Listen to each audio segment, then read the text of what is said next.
kita akan hadirkan informasi menarik lainnya. Maraknya perumahan di Kabupaten Kendal terkadang terkesan menabrak aturan. Pasalnya banyak alih fungsi dari lahan pertanian atau lahan hijau menjadi lahan kuning untuk perumahan. Hal ini tentunya menjadi sorotan dari Ketua HKTI sekaligus anggota DPRD Kabupaten Kendal.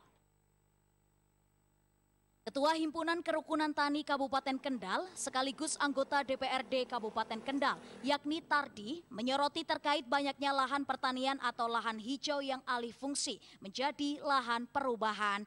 Hal ini ia sampaikan usai rapat paripurna DPRD Kendal. Tardi menuturkan saat ini di Kabupaten Kendal telah terjadi alih fungsi lahan besar-besaran terkait lahan pertanian yang masih produktif menjadi lahan perumahan. Hal ini berbanding terbalik dengan program pemerintah pusat yang menggencarkan swasembada pangan.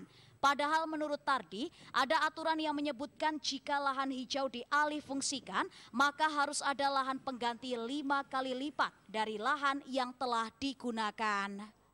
Beberapa kelurahan yang terjadi alih fungsi dari sawahnya itu sawah kelas yang hasilnya tiap musim tanam itu bisa antara 7 sampai 10 ton, tapi sekarang dialih fungsi menjadi lahan perumahan yang Salah satu petani di Jetis yakni Darto mengatakan sebenarnya para petani kecewa lahan yang masih produktif dijadikan perubahan. Sementara itu petani menggantungkan hidup dengan bercocok tanam. Ya biasanya kan itu mas, itu kan maksudnya petani kan arepnya betangsal. Nah, tapi kan nyatane kuwi karena iki bagi-bagi carane karo apa jenenge tanah tiang kathah lho dadi malah tumbuh di sadir ya, Mas.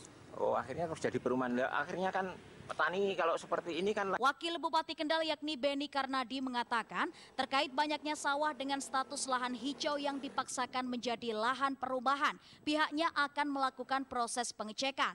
Diakui saat ini ada beberapa lahan hijau yang diizinkan untuk menjadi rumah. Namun hal itu karena dampak dari proyek strategis nasional seperti pembangunan jalan tol.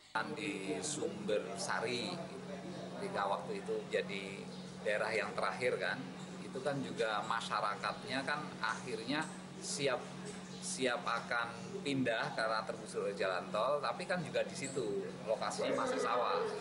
Nah ini harus problem-problem seperti ini harus disahkan. Irfan Wahyu Saputra, Semarang TV.